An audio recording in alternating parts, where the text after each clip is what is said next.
Tingnan niyo mga mare si Reagan ang hilig niyang magpagupit. Ang hilig niya, eto nga yung bata na napakahilig magpagupit. Gusto niya pagka nagpagupit yung papa niya, magpapagupit din siya. Ayan, singwata. Ayan tuloy, hapon to, hapon na, mga around 5, ganyan. Alas 5.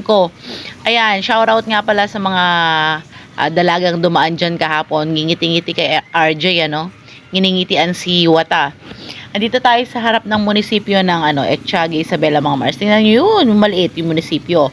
Tapos yung office ng MDRRMC, tapos yung banda doon, fire office ng Bureau of Fire Protection, tapos police station yan. Tabi-tabi yan mga mare.